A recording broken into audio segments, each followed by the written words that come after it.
ನಮಸ್ಕಾರ. ಸುದ್ದಿ ಮೃದಂಗ ವಿಶೇಷ ಕಾರ್ಯಕ್ರಮಕ್ಕೆ ಸ್ವಾಗತ. ನಾನು ಎಚ್.ಎಸ್. ಸುಧೀಂದ್ರ ಕುಮಾರ್.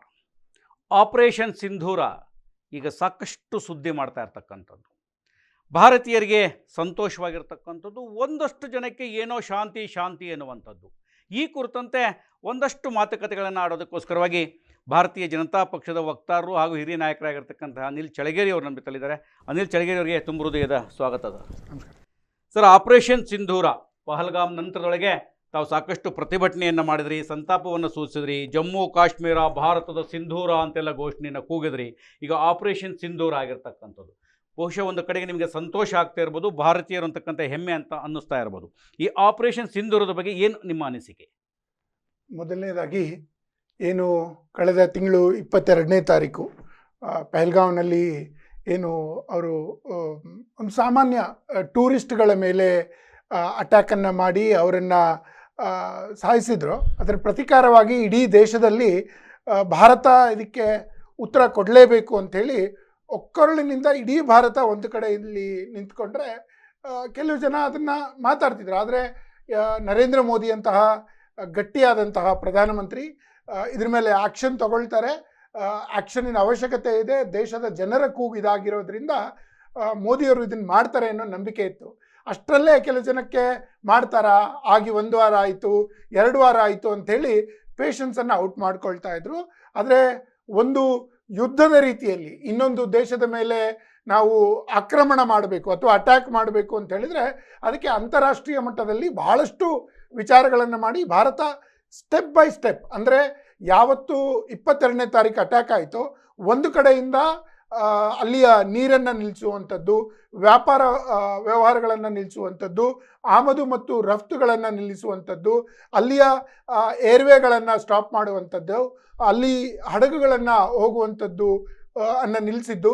ಹೀಗಾಗಿ ಆರ್ಥಿಕ ರೀತಿಯಲ್ಲಿ, ಆರ್ಥಿಕ ದೃಷ್ಟಿಯಿಂದ ಪಾಕಿಸ್ತಾನಕ್ಕೆ ಒಂದು ಬ್ಯಾನನ್ನು ತೆಗೆದುಕೊಂಡು ಪ್ರಾರಂಭ ಮಾಡಿತ್ತು.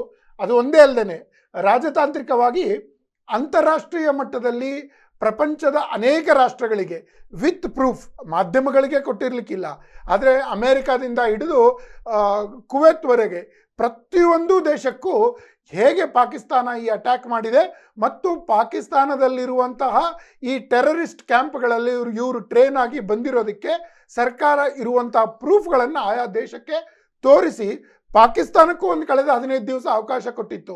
ನಿಮ್ಮನ್ನು ನೀವು ಸರಿ ಮಾಡಿಕೊಳ್ಳಿ, ಅಲ್ಲಿರುವಂಥ ಟೆರರಿಸ್ಟ್ಗಳನ್ನು ಹೊಡೆದಾಕಿ ನಿಮ್ಮಲ್ಲಾಗಿರುವಂಥ ತಪ್ಪನ್ನು ಒಪ್ಕೊಳ್ಳಿ ಅಂತ ಹೇಳಿದ್ರೆ ಪಾಕಿಸ್ತಾನ ಯಾವುದೇ ಕಾರಣಕ್ಕೂ ಇದನ್ನು ಮಾಡ್ದೇನೆ ನೇರವಾಗಿ ಭಾರತದ ಮೇಲೆ ಬೆರಳು ತೋರಿಸುವಂಥದ್ದು, UN ಜೊತೆಗೆ ಮಾತನಾಡುವಂಥ ಪ್ರಯತ್ನವನ್ನು ಮಾಡುವಂಥದ್ದು ಮತ್ತು ತನ್ನ ಟೆರರಿಸ್ಟ್ ಆರ್ಗನೈಸೇಷನ್ಗಳು ನೋಡಿ ಸುಧೀಂದ್ರ, ಬೇರೆ ಎಲ್ಲ ದೇಶಗಳಲ್ಲಿ ಏನಾಗುತ್ತೆ, ಟೆರರಿಸ್ಟ್ಗಳು ಒಂದು ರೀತಿ ಮಾತಾಡ್ತಾರೆ, ಸರ್ಕಾರಗಳು ಅಂದರೆ ಅದಕ್ಕೊಂದು ಜವಾಬ್ದಾರಿ ಇದೆ, ಸರ್ಕಾರಗಳು ಬೇರೆ ರೀತಿ ಮಾತಾಡ್ತವೆ. ಆದರೆ ಪಾಕಿಸ್ತಾನದ ವಿಷಯ ಬಂದಾಗ ಪಾಕಿಸ್ತಾನದ ಅಧಿಕಾರಿಗಳು, ಪಾಕಿಸ್ತಾನದ ಭಯೋತ್ಪಾದಕರು, ಪಾಕಿಸ್ತಾನದ ರಾಜಕಾರಣಿಗಳು ಮತ್ತು ಪಾಕಿಸ್ತಾನದ ಮೀಡಿಯಾ 4 ಜನರ ಟೋನು ಒಂದೇ ಆಗಿತ್ತು. ಅದು ನಮ್ಮ ಮೇಲೆ ಏನಾದರೂ ನೀವು ಅಟ್ಯಾಕ್ ಮಾಡಿದರೆ ಭಾರತದಲ್ಲಿ ರಕ್ತದ ನದಿಯನ್ನೇ ಹರಿಸ್ತೀವಿ ಅಂತ. ಆದರೆ ಮೊನ್ನೆ ನರೇಂದ್ರ ಮೋದಿಯವರು ಖುದ್ದು ಹೇಳಿದ ಹಾಗೆ ಅವರನ್ನು ಮಣ್ಣಿನಲ್ಲಿ ಮುಕ್ಕಿಸ್ತೇನೆ ಅಂತೇನು ಮಾತನ್ನು ಹೇಳಿದ್ರು ಬಿಹಾರದಿಂದ, ಅದನ್ನು ನಿನ್ನೆ ರಾತ್ರಿ 1:48ಕ್ಕೆ ಪ್ರೂವ್ ಮಾಡಿದ್ದಾರೆ. ಇವತ್ತು ಪಾಕಿಸ್ತಾನ ನಿಜವಾಗ್ಲೂ ತಲ್ಲಣವಾಗಿದೆ, ರಿಟಾಲಿಯೇಟ್ ಮಾಡುವಷ್ಟು ಶಕ್ತಿ ಅದರಲ್ಲಿಲ್ಲ. ಅಕಸ್ಮಾತ್ ಆಗಿ ಇವತ್ತು ಬೆಳಗ್ಗೆ ನೀವು ಪ್ರೆಸ್ ಕಾನ್ಫರೆನ್ಸನ್ನು ನೋಡಿದರೆ ಭಾರತದ ವಾಯುಪಡೆಯ ಮತ್ತು ನೌಕಾನೆಲೆಯ ಇಬ್ಬರು ಹಿರಿಯ ಅಧಿಕಾರಿಗಳು ಪ್ರೆಸ್ ಕಾನ್ಫರೆನ್ಸ್ ಮಾಡುವಾಗ ಹೇಳಿದರು, ಅಕಸ್ಮಾತ್ ನೀವೇನಾದರೂ ಮಾಡಿದರೆ 2 ವಿಷಯಗಳಿಗೆ ಅವ್ರು ಮಾಡಬಾರ್ದು ಅಂತ ಭಾರತದ ಒಂದು ಆಸೆ. ಒಂದು, ನಾವು ಯಾವುದೇ ಕಾರಣಕ್ಕಾಗಿ ಸಾಮಾನ್ಯ ನಾಗರಿಕರು ಇರುವಂಥ ಜಾಗಕ್ಕೆ ಅಟ್ಯಾಕ್ ಮಾಡಲಿಲ್ಲ. ಎರಡನೇದು, ನಾವು ಅವರ ಮಿಲಿಟ್ರಿ ಬೇಸ್ಗಳ ಮೇಲೆ, ಪಾಕಿಸ್ತಾನದ ಮಿಲಿಟ್ರಿ ಬೇಸ್ಗಳ ಮೇಲೆ ನಾವು ಅಟ್ಯಾಕ್ ಮಾಡಿಲ್ಲ. ಹೀಗಾಗಿ ಎಲ್ಲಿ ಟೆರರಿಸ್ಟ್ ಟ್ರೈನಿಂಗ್ ಕ್ಯಾಂಪ್ಗಳಿದ್ವೋ ಅವುಗಳನ್ನು ಮಾತ್ರ ಅಟ್ಯಾಕ್ ಮಾಡಿದ್ದೀವಿ. ಹೀಗಾಗಿ ಪಾಕಿಸ್ತಾನ ಮತ್ತೆ ನಮ್ಮ ತಂಟೆಗೆ ಬರಬಾರ್ದು ಅನ್ನೋದು ನಮ್ಮ ಆಸೆ. ದೇಶದ 140 ಕೋಟಿ ಜನರು ಇವತ್ತು ಸಂತೋಷವಾಗಿದ್ದಾರೆ. ಸರ್, ಖಂಡಿತ ನೀವು ಹೇಳಿದಾಗೆ 140 ಕೋಟಿ ಜನರು ಸಂತೋಷವಾಗಿದ್ದಾರೆ ಅಂತ ಹೇಳಿದಾಗ ಕೆಲವೊಂದಷ್ಟು ಜನ ಕೈ ಬಿಡಬೇಕಾಗತ್ತೆ ಅನ್ನೋ ಅಂತ ಅನಿಸುತ್ತೆ. ಇವತ್ತು ಕಾಂಗ್ರೆಸ್ ಸರ್ಕಾರವು ಕೂಡ ಶಾಂತಿ ಅನ್ನುವಂಥ ಮಂತ್ರ ಅಂತ ಜಪಿಸಕ್ಕೆ ಹೊರಟಿರ್ತಕ್ಕಂಥ, ಪ್ರಗತಿಪರರು ಮೊನ್ನೆ ತಾನೇ ಒಂದು ಪ್ರತಿಭಟನೆಯನ್ನು ಮಾಡಿ ಯುದ್ಧ ಬೇಡ ಶಾಂತಿ ಬೇಕು ಅಂತ ಹೇಳ್ತಾ ಇರ್ತಕ್ಕಂಥದ್ದು. ನೀವು ಹೇಳಿದಾಗೆ ಪಾಕಿಸ್ತಾನದೊಳಗೆ ಒಮ್ಮತದ ಅಭಿಪ್ರಾಯ, ಭಾರತದೊಳಗೆ ಒಮ್ಮತದ ಅಭಿಪ್ರಾಯ ಇಲ್ಲವೇ ಇಲ್ಲ. ಯಾಕೆ ಇವ್ರಿಗೆ ದೇಶಭಕ್ತಿ ಇಲ್ವಾ ಅಂತ, ಅಥವಾ ಏನಾದ್ರು ದೇಶಭಕ್ತಿ ಕೊಡಬೇಕಾಗಿದೆಯಾ ಅನ್ನೋದು ಒಂದು ಜೊತೆಯೊಳಗೆ ಸಿಂಧೂರನ ತೆಗೆದಂಥದ್ದು ಅವರೆಲ್ಲರೂ. ಅದಕ್ಕೆ ಆಪರೇಷನ್ ಸಿಂಧೂರ ಅಂತ ಏನಾದ್ರು ಹೆಸರಿಟ್ಟರೇನೋ ಗೊತ್ತಿಲ್ಲ. ಆದರೆ ಇವತ್ತು ಸಿದ್ದರಾಮಯ್ಯವರು ಸಿಂಧೂರ ಇಟ್ಕೊಂಡು ಬಂದೇ ಪ್ರೆಸ್ ಕಾನ್ಫರೆನ್ಸ್ ಮಾಡಿದ್ದಾರೆ. ಇದ್ರ ಬಗ್ಗೆ ಏನು ಹೇಳ್ತೀರಿ? ನಾವು ಯಾವಾಗಲೂ ನಮ್ಮ RSSನಲ್ಲಾಗಲಿ ಅಥವಾ ನಮ್ಮ ಹಿಂದೂ ಹೋರಾಟಗಳಲ್ಲಾಗಲಿ BJPಯಲ್ಲಾಗಲಿ ಜಮ್ಮು ಮತ್ತು ಕಾಶ್ಮೀರ ಭಾರತ ಮಾತೆಯ ಸಿಂಧೂರ ಅಂತ ಕರಿತೀವಿ. ಸಿಂಧೂರ ಅಂದರೆ ನಮ್ಮ ಕಾಶ್ಮೀರದ ಭಾಗ, ಹಣೆಯ ಭಾಗ, ಎಲ್ಲಿ ನಾವು ಸಿಂಧೂರವನ್ನು ಇಟ್ಕೊಳ್ತೀವಿ. ಹೀಗಾಗಿ ಆಪರೇಷನ್ ಸಿಂಧೂರ ಅಂತ ಇಟ್ಟಿರುವಂಥದ್ದು. ಕಾಂಗ್ರೆಸ್ಸು ನನಗನ್ಸ ಮಟ್ಟಿಗೆ ಡ್ಯುಯಲ್ ಸ್ಟ್ಯಾಂಡನ್ನು ತುಂಬ ತಗೊಳ್ತಾ ಇದೆ. ಒಂದು, ಅವ್ರ ಹತ್ರ ಏನೂ ಆಪ್ಷನ್ ಇರಲಿಲ್ಲ. ನರೇಂದ್ರ ಮೋದಿಯ ಸರ್ಕಾರ ಈ ಬಾರಿ ತುಂಬ ಕ್ಲಿಯರ್ ಆಗಿ ನಿಶ್ಚಯ ಮಾಡಿತ್ತು ಮತ್ತು ಜೊತೆಗಿರುವಂಥ ಅನೇಕ ಪಾರ್ಟಿಗಳು ಮೋದಿಯವರೇ ನೀವು ಮುಂದೆ ಹೋಗಿ ನಾವು ನಿಮ್ಮ ಜೊತೆಗೆ ಇರ್ತೀವಿ ಅಂತೇಳಿ. ಹೀಗಾಗಿ ಕಾಂಗ್ರೆಸ್ಗೆ ತುಂಬ ಏನಿರಲಿಲ್ಲ. ಒಂದು ಅಪ್ರಿಷಿಯೇಟ್ ಮಾಡಬೇಕು, ಒಂದು ಸೆಟ್ಟಿನ ಕಾಂಗ್ರೆಸ್ ನಾಯಕರು ನಮ್ಮ ಕರ್ನಾಟಕದಲ್ಲಿರುವಂಥ ಸಿದ್ದರಾಮಯ್ಯನವರು ಪಾಕಿಸ್ತಾನದಲ್ಲಿ ಹೀರೋ ಆಗಿದ್ರೇನು ಪಕ್ಕದಲ್ಲಿರುವಂತಹ ತೆಲಂಗಾಣದ ಮುಖ್ಯಮಂತ್ರಿಗಳು ಪಾಕಿಸ್ತಾನವನ್ನು ಛಿದ್ರ ಮಾಡಿ ನಾವು ನಿಮ್ಮ ಜೊತೆಗಿರ್ತೀವಿ ಅಂತೇಳಿ ರೇವಂತ್ ರೆಡ್ಡಿ ಅವರು ಮಾತಾಡಿದರು. ಕರ್ನಾಟಕದಲ್ಲಿ ನೀವು ನೋಡ್ತಾ ಹೋದರೆ ಎಷ್ಟೋ ಜನ ಕೇವಲ ಮುಖ್ಯಮಂತ್ರಿಗಳಲ್ಲ, ಮುಖ್ಯಮಂತ್ರಿಗಳ ಜೊತೆಗೆ ಅನೇಕ ಮಂತ್ರಿಗಳು ಈ ಥರ ಮಾತಾಡಿದರು, MLAಗಳು ಈ ಥರ ಮಾತಾಡಿದರು. ಕರ್ನಾಟಕದಿಂದ ಹೈಯೆಸ್ಟು ಈ ಎಕ್ಸ್ಟ್ರೀಮಿಸ್ಟ್ಗಳ ಮೇಲೆ ಪ್ರೀತಿ ಇರುವಂತಹ ವಿಡಿಯೋಗಳು ಸಾಮಾಜಿಕ ಜಾಲತಾಣದಲ್ಲಿ ಹರಿದ್ರು. ಎಷ್ಟೋ ಬಾರಿ ನೀವು ನನಗೊಂದೊಂದ್ಸಲಿ ಆಶ್ಚರ್ಯ ಅನಿಸುತ್ತೆ, ನಮ್ಮ ಕಲಬುರಗಿಯಲ್ಲಿರುವಂಥ ಇಬ್ಬರು ಮಹಿಳೆಯರು ಪಾಕಿಸ್ತಾನದ ಒಂದು ಫ್ಲಾಗನ್ನು ಕೆಳಗಡೆ ಹಾಕಿದರೆ ಅದನ್ನು ಕಿತ್ತಿ ಜನರಿಗೆ ಬೇರೆ ಕೆಲಸ ಇಲ್ವಾ ಅನ್ನುವಷ್ಟರ ಮಟ್ಟಿಗೆ ಪಾಕಿಸ್ತಾನದ ಮೇಲೆ ಪ್ರೀತಿ ಇದೆ.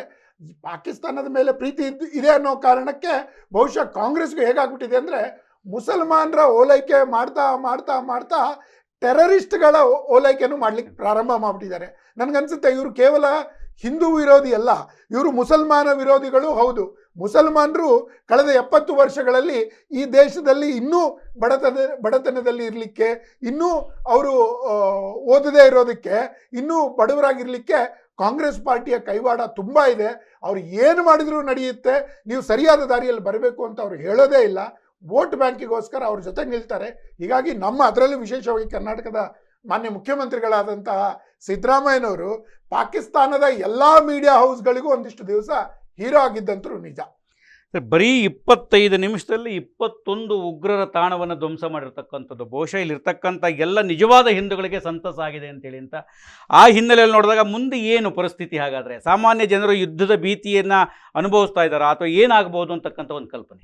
ನೋಡಿ, ಪಾಕಿಸ್ತಾನಕ್ಕೆ ನಾವು ಅನೇಕ ಬಾರಿ ಈ ಹಿಂದೆ ಯುದ್ಧ ಮಾಡಿದ್ದೀವಿ. 65ರಲ್ಲಿ ಮಾಡಿದ್ದೀವಿ, 71ರಲ್ಲಿ ಮಾಡಿದ್ದೀವಿ, 99ರಲ್ಲಿ ಮಾಡಿದ್ದೀವಿ. ಆದರೆ ಕಳೆದ 3 ಅಟ್ಯಾಕ್ಗಳೇನಾಗಿದೆ, ನರೇಂದ್ರ ಮೋದಿಯವರ ಸರ್ಕಾರ ಬಂದಾಗ 3 ಅಟ್ಯಾಕ್ಗಳೇನಾಗಿದೆ, ಈ 3 ತುಂಬ ಸ್ಪೆಸಿಫಿಕ್ ಪಾಯಿಂಟ್ಗಳಿಗೆ ಆಗಿದೆ. ಸೊ ಹೀಗಾಗಿ ಇದು ಯುದ್ಧ ಮಾಡುವಂತಹ ಒಂದು ದೊಡ್ಡ ಕೆಲಸಕ್ಕೆ ಬಡತನದಲ್ಲಿರುವಂತಹ ದಿವಾಳಿ ಎದ್ದಿರುವಂತಹ ಪಾಕಿಸ್ತಾನ ಏನು ಕೈ ಹಾಕ್ಲಿಕ್ಕಿಲ್ಲ ಅಂತ ಅನ್ಸುತ್ತೆ ನನಗನ್ಸಿದ ಮಟ್ಟಿಗೆ. ಅವ್ರ ಹತ್ರ ಅಮ್ಯುನೇಷನ್ಸ್ ಇಲ್ಲ. ಅವರ ಆರ್ಮಿಯ ಅಧಿಕಾರಿಗಳು ಅನೇಕ ಜನ ರೆಸಿಗ್ನೇಷನ್ಗಳನ್ನು ಮಾಡಿ ಮನೆಗೋಡೋಗಿದ್ದಾರೆ. ಅನೇಕ ಜನ POKಗಳಿಂದ ಪಾಕಿಸ್ತಾನದ ಆ ಗಡಿ ಭಾಗವನ್ನು ಖಾಲಿ ಮಾಡಿದ್ದಾರೆ. ಅವ್ರ ಜೊತೆಗೆ ಇಡೀ ಪ್ರಪಂಚದಲ್ಲಿ 1-2 ರಾಷ್ಟ್ರಗಳು ಇಂಡೈರೆಕ್ಟ್ ಆಗಿ ನಿಲ್ಲೋದು ಬಿಟ್ಟರೆ ಬೇರೆ ಯಾರೂ ಅವ್ರ ಜೊತೆಗೆ ಇವತ್ತು ನಿಲ್ಲಿಕ್ಕಿಲ್ಲ ಅಂಥೇಳಿ ಅವ್ರಿಗೂ ಗೊತ್ತಿದೆ. ಸ್ವಲ್ಪ ಏನಾದರೂ ಅವ್ರು ಪ್ರಯತ್ನ ಮಾಡಿದ್ರೆ ಅದಕ್ಕೆ ಭಾರತ ನೇರವಾಗಿ ಉತ್ತರ ಕೊಡುವಂತಹ ಶಕ್ತಿಯೂ ಇದೆ. ನಮಗೆ ಉತ್ತರ ಕೊಡುವಂತಹ ಆ ಒಂದು ದಿಟ್ಟತನವು ನಮ್ಮ ಸರ್ಕಾರಕ್ಕಿದೆ ಅಂತ ಅನ್ಸುತ್ತೆ. ಸರ್, ಒಟ್ಟಾರೆಯಾಗಿ ಇವತ್ತು ಅಂದರೆ ಬೆಳಗಿನ ಜಾವ ನಡೆದಂಥ ಆಪರೇಷನ್ ಸಿಂಧೂರದ ನಂತರ ಒಂದು ಪ್ರೆಸ್ ಬ್ರೀಫ್ ಆಯಿತು. ಒಂದು ವಿಶೇಷವಾಗಿರ್ತಕ್ಕಂಥ ಪ್ರೆಸ್ ಬ್ರೀಫ್ ನಿಮ್ಮ ಗಮನದಲ್ಲಿರ್ತಕ್ಕಂಥದ್ದು. ಸಾಮಾನ್ಯ ರಕ್ಷಣಾ ಇಲಾಖೆಯ ಸೇನಾ ವಕ್ತಾರರು ಅದನ್ನು ಮಾಹಿತಿಯನ್ನು ಒದಗಿಸಬೇಕಾಯ್ತು. ಆದರೆ ವಿದೇಶಾಂಗ ಕಾರ್ಯದರ್ಶಿ ವಿಕ್ರಮ್ ಮಿಶ್ರಾರವರು ಒದಗಿಸಿರೋಂಥವ್ರ ಜೊತೆಗೆ 2 ಮಹಿಳೆಯರು, ಅದೊಂಥರ ಎಲ್ಲೋ ಒಂದು ಕಡೆಗೆ ಹೆಮ್ಮೆ ಅಂತ ಅನಿಸ್ತಕ್ಕಂಥದ್ದು. ಸೋಫಿಯಾ ಕುರೇಶಿ ಮತ್ತು ಓಮಿಕಾ ಸಿಂಗ್ರವರು, ಇಬ್ಬರು ಕೂಡ ಮಹಿಳಾ ಸೇನಾಧಿಕಾರಿಗಳು, ಬೇರೆ ಬೇರೆ ಅವರು ಪ್ರೆಸ್ ಬ್ರೀಫ್ ಮಾಡಿರ್ತಕ್ಕಂಥದ್ದು. ನನಗನ್ಸ ಮಟ್ಟಿಗೆ ಇದರಲ್ಲಿ ಒಂದು ಫಾರಿನ್ ಅಫೇರ್ಸ್ಗೆ ಕೇವಲ ಇದು ಪ್ರೆಸ್ ಬ್ರೀಫಿಂಗು ಭಾರತ ಮತ್ತು ಪಾಕಿಸ್ತಾನ 2 ರಾಷ್ಟ್ರಗಳಿಗೆ ಸಂಬಂಧಪಟ್ಟಂತಹ ಬ್ರೀಫಿಂಗ್ ಅಲ್ಲ. ಇದು ಇಡೀ ಪ್ರಪಂಚಕ್ಕೆ. ಭಾರತ ತನ್ನ ಇತಿಹಾಸದಲ್ಲೇ ಯಾವುದೇ ರಾಷ್ಟ್ರದ ಮೇಲೆ ಅಟ್ಯಾಕ್ ಮಾಡಿದಂಥದ್ದು, ತಾನಾಗಿ ಅಟ್ಯಾಕ್ ಮಾಡಿದ್ದಂಥದ್ದು ಉದಾಹರಣೆ ಇಲ್ಲ. ಆದರೆ ನಮ್ಮ ಮೇಲೆ ಯಾರು ಅಟ್ಯಾಕ್ ಮಾಡಿದ್ದಾರೆ ಅವ್ರಿಗೆ ಉತ್ತರ ಕೊಟ್ಟಿದ್ದೀವಿ, ವಿತ್ ಪ್ರೂಫ್ ಕೊಟ್ಟಿದ್ದೀವಿ. ನೀವು ನೋಡ್ತಾ ಹೋದರೆ ಇವತ್ತಿನ ಕಳೆದ 2019ರಲ್ಲಿ ಏನು ಏರ್ ಸ್ಟ್ರೈಕ್ ಆಗಿತ್ತೋ, ಆಮ್ ಆದ್ಮಿ ಪಾರ್ಟಿ ಆಗಿರ್ಬೋದು ಅಥವಾ ಕಾಂಗ್ರೆಸ್ ಆಗಿರ್ಬೋದು ಅಥವಾ ಅನೇಕ ರೀಜನಲ್ ಪಾರ್ಟಿಗಳು ಇದರ ಪ್ರೂಫನ್ನು ತೋರಿಸಿ ಅಂತ ಕೇಳಿದ್ವು. ಆಗ ಪ್ರೂಫ್ ತೋರಿಸ್ಲಿಕ್ಕೆ ಆಗಿರಲಿಲ್ಲ. ಆದರೆ ಈ ಬಾರಿ ಏನಾಯಿತು ಗೊತ್ತಾ ಸುಧೀಂದ್ರ ಅವರೇ, 1:48ಕ್ಕೆ ಅಟ್ಯಾಕ್ ಸ್ಟಾರ್ಟ್ ಆಯಿತು. ನಾನು ಬೆಳಗ್ಗೆ 3:00 ನನ್ನ ಸಾಮಾಜಿಕ ಜಾಲತಾಣಗಳಲ್ಲಿ ನೋಡ್ತಾ ಇರುವಾಗ ಪಾಕಿಸ್ತಾನದ ಸಾಮಾನ್ಯ ಜನ ವಿಡಿಯೋಗಳನ್ನು ನೇರವಾಗಿ ತಮ್ಮ ಟ್ವಿಟರ್ ಮತ್ತು ಫೇಸ್ಬುಕ್ ಹ್ಯಾಂಡಲ್ಗಳಲ್ಲಿ ಹಾಕ್ಲಿಕ್ಕೆ ಶುರು ಮಾಡಿದ್ರು. ಹೀಗಾಗಿ ಅಲ್ಲಿಂದ ನೇರವಾಗಿ ರಿಪೋರ್ಟ್ ಬಂತು. ನಾವು 10 ಗಂಟೆಗೆ ಇಂಡಿಯನ್ ಆರ್ಮಿ ಮಾಡಿದಾಗ ಅದು ಯಾವ್ಯಾವ ಸ್ಥಳಗಳಲ್ಲಿ ಅಟ್ಯಾಕ್ ಮಾಡ್ತಾ ಹೋಗಿದೆಯೋ ಆ ಎಲ್ಲ ಸ್ಥಳಗಳ ವಿಡಿಯೋವನ್ನು ಬಿಡುಗಡೆ ಮಾಡಿದ್ದಾರೆ. ತುಂಬ ಸ್ಪೆಸಿಫಿಕ್ ಆಗಿ ವಿಶೇಷವಾಗಿ 2 ಪಟ್ಟಣಗಳಲ್ಲಿ ಅಲ್ಲಿರುವಂಥ ಮಸ್ಜಿದ್ ಮದರಸಾಗಳನ್ನು ಉಪಯೋಗಿಸ್ಕೊಂಡು ಅಲ್ಲಿ ಟೆರರ್ ಕ್ಯಾಂಪ್ಗಳನ್ನು ಮಾಡ್ತಾಯಿದ್ರು ಅಂತೇಳಿ ಸ್ಪೆಸಿಫಿಕ್ 100 ಬಿಲ್ಡಿಂಗ್ ಇದ್ದರು. ಅದೇ ಬಿಲ್ಡಿಂಗಿಗೆ ಅವರು ಅಟ್ಯಾಕ್ ಮಾಡಿದ್ದಾರೆ. ಅಲ್ಲಿ ಇರುವಂತಹ ಟೆರರಿಸ್ಟ್ಗಳನ್ನು ನಾಶ ಮಾಡಿ ಒಂದು ಸ್ಟ್ರಾಂಗ್ ಆದ ಮೆಸೇಜನ್ನು ಕೊಟ್ಟಿದ್ದಾರೆ. ಪಾಕಿಸ್ತಾನದ ಬ್ರೀಫಿಂಗು ನೋಡ್ತಾ ಇದ್ದರೆ ಇಷ್ಟು ಜನ ಮಹಿಳೆಯರು ತೀರ್ಕೊಂಡಿದ್ದಾರೆ, ಇಷ್ಟು ಜನ ಸಾಮಾನ್ಯರು ತೀರ್ಕೊಂಡಿದ್ದಾರೆ, ಇಷ್ಟು ಜನ ಮಕ್ಕಳರು ತೀರ್ಕೊಂಡಿದ್ದಾರೆ. ನನಗೆ ಆಶ್ಚರ್ಯ ಅನಿಸುತ್ತೆ, ಮಸ್ಜಿದ್ಗಳಲ್ಲಿ ಮಹಿಳೆಯರು ಯಾವಾಗಿಂದ ಮಲಗಲಿಕ್ಕೆ ಶುರು ಮಾಡಿದ್ರು ಅಂತ.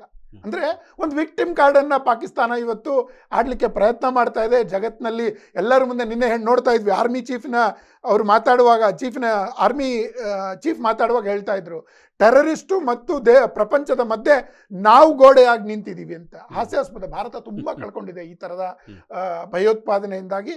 ಭಾರತಕ್ಕೆ ಈ ಶಕ್ತಿ ಕೊಡುವಂತಹ ಉತ್ತರ ಕೊಡುವಂತಹ ಶಕ್ತಿ ಇದೆ. ಇದು ನಮ್ಮ ಹಕ್ಕು, ನಾವು ಕೊಟ್ಟಿದ್ದೀವಿ. ದೇಶಭಕ್ತರಿಗೆ ಹಾಗೂ ಸಾಮಾನ್ಯ ಜನರಿಗೆ, ಸಾಮಾನ್ಯ ಜನರು ಕೂಡ ದೇಶಭಕ್ತರು, ಎರಡನೇ ಮಾತಿಲ್ಲ. ಆದರೆ ತುಂಬ ದೇಶಭಕ್ತರು, ಹಿಂದುತ್ವವಾದಿಗಳು ಒಂದು ಕಡೆಗಿದ್ದಾರೆ, ಸಾಮಾನ್ಯ ಜನರು ಒಂದು ಕಡೆಗಿದ್ದಾರೆ. ಅವರಿಬ್ಬರಿಗೂ ಈ ಹಿನ್ನೆಲೆಯೊಳಗೆ ಏನು ಹೇಳಲಿಕ್ಕೆ ಬಯಸ್ತೀರಿ ಕಡೆದಾಗಿ?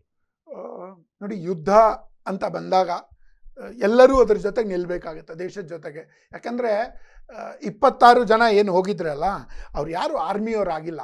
ಈ ನರೇಂದ್ರ ಮೋದಿ ಸರ್ಕಾರ ಬಂದಾಗಲೂ ಹಿಂದೆ 1,000 ಜನರ ಟೆರರಿಸ್ಟ್ ಅಟ್ಯಾಕಲ್ಲಿ ಆರ್ಮಿಯವರು ತೀರ್ಕೊಳ್ತಾ ಇದ್ರು, ಸಿವಿಲಿಯನ್ಸಿಗೆ ಕಡಿಮೆ ಆಗ್ತಾ ಇತ್ತು. ಆದರೆ ಪಹಲ್ಗಾಮ್ನಲ್ಲಿ ಆಗಿರುವಂಥ ಇನ್ಸಿಡೆಂಟು ಅವ್ರು ಯಾರೋ ತಾವು ಗಳಿಸಿರುವಂಥ ದುಡ್ಡಿನಿಂದ ಅಲ್ಲಿ ಪ್ರವಾಸೋದ್ಯಮಕ್ಕಂತ ಹೋದವರು. ಇಮ್ಯಾಜಿನ್ ಮಾಡ್ಕೊಳ್ಳಿ, ಹೆಂಡತಿಯ ಮುಂದೆ ಗಂಡನನ್ನು ಕೊಲೆ ಮಾಡಲಾಗುತ್ತೆ, ಮಗುವಿನ ಮುಂದೆ ತಂದೆಯನ್ನು ಕೊಲೆ ಮಾಡಲಾಗುತ್ತೆ. ಇಂತಹ ಪರಿಸ್ಥಿತಿಯಲ್ಲಿ ಪಾಕಿಸ್ತಾನದಂತಹ ಒಂದು ಟೆರರಿಸ್ಟ್ ಸ್ಟೇಟಿಗೆ ನಾವು ಉತ್ತರ ಕೊಡಲಿಲ್ಲ ಅಂದರೆ ನಡೆಯೋದಿಲ್ಲ. ನನಗನ್ಸ್ಬಿಟ್ಟಿಗೆ ಭಾರತದ ಸಾಮಾನ್ಯರಲ್ಲಿ ಸಾಮಾನ್ಯ ಜನ, ಕೇವಲ ಶ್ರೀಮಂತ ಮತ್ತು ಮಿಡಲ್ ಕ್ಲಾಸ್ ಅಲ್ಲ, ಬಡವರಿಗೂ ಈ ಕೂಗಿತ್ತು ಉತ್ತರ ಕೊಡಬೇಕು ಅಂಥೇಳಿ. ಒಂದಿಷ್ಟು ಕಷ್ಟಗಳಾಗ್ಬೋದು, ಒಂದಿಷ್ಟು ಆತಂಕಗಳಾಗ್ಬೋದು, ಒಂದಿಷ್ಟು ದುಗುಡಗಳು ನಮಗಿರ್ಬೋದು. ಕೆಲವು ದೇಶ ವಿರೋಧಿಗಳನ್ನು ಬಿಟ್ಟರೆ ಬೇರೆ ಎಲ್ಲರೂ ದೇಶದ ಜೊತೆಗೆ ನಿಲ್ಲಿಕ್ಕೆ ಇವತ್ತು ರೆಡಿಯಾಗಿದ್ದಾರೆ ಅನ್ನೋದು ನನ್ನ ಸ್ಟ್ರಾಂಗ್ ಫೀಲಿಂಗ್. ಸರ್, ಖಂಡಿತ ಆಪರೇಷನ್ ಸಿಂಧೂರದ ಬಗ್ಗೆ ಹಾಗೂ ಮುಂದಿನ ಸ್ಥಿತಿಗತಿಗಳು, ಸಾಮಾನ್ಯ ಜನರು ಹೇಗಿರಬೇಕಾಗತ್ತೆ, ಕೆಲವೊಂದಷ್ಟು ಆತಂಕ ದುಗುಡಗಳನ್ನು ಸಹಿಸಿಕೊಳ್ಳಬೇಕಾಗತ್ತೆ ದೇಶದ ದೃಷ್ಟಿಯಿಂದ ಅನ್ನುವಂಥ ಮಾತುಗಳನ್ನಾಡಿದರೆ ನಿಮಗೆ ತುಂಬ ಹೃದಯದ ಧನ್ಯವಾದಗಳು. ವೀಕ್ಷಕರೇ, ಅನಿಲ್ ಚಳಗೇರಿಯವರ ಒಂದೊಂದು ಮಾತುಗಳನ್ನು ಕೂಡ ಕೇಳಿದ್ರಿ. ಆಪರೇಷನ್ ಸಿಂಧೂರ ಆಗಿದ್ದೇಕೆ, ಏನಾಯಿತು, ಪ್ರವಾಸೋದ್ಯಮದ ದೃಷ್ಟಿಕೋನದಿಂದ ಹೋದಂಥವರನ್ನ ಹತ್ಯೆ ಮಾಡ್ತಾರೆ ಅಂತ ಹೇಳಿದ್ರೆ ಏನು ಹೇಳಬೇಕು, ಪಾಕಿಸ್ತಾನಕ್ಕೆ ಬುದ್ಧಿ ಕಲಿಸ್ಬೇಕು ಅಂತ ಹೇಳಿದ್ರೆ ನಾವೆಲ್ಲರೂ ಕೂಡ ದೇಶದ ಜೊತೆಗೆ ನಿಲ್ಲಬೇಕು, ಸ್ವಾರ್ಥ ಬದಿಗೊತ್ತಬೇಕು, ಪಕ್ಷ ರಾಜಕೀಯ, ಜಾತಿ ರಾಜಕೀಯ ಮುಖ್ಯವಲ್ಲ ಅನ್ನುವಂಥ ಮಾತುಗಳನ್ನು ಅವರು ಆಡಿದ್ದಾರೆ. ಇದನ್ನು ನಿಮ್ಮ ಗಮನಕ್ಕೆ ತರ್ತಾ ಮತ್ತೆ ವಿಶೇಷ ಸುದ್ದಿ, ವಿಶೇಷ ಮಾಹಿತಿಯನ್ನು ಹೊತ್ತು ಬರ್ತಾನೆ. ನಮಸ್ಕಾರ.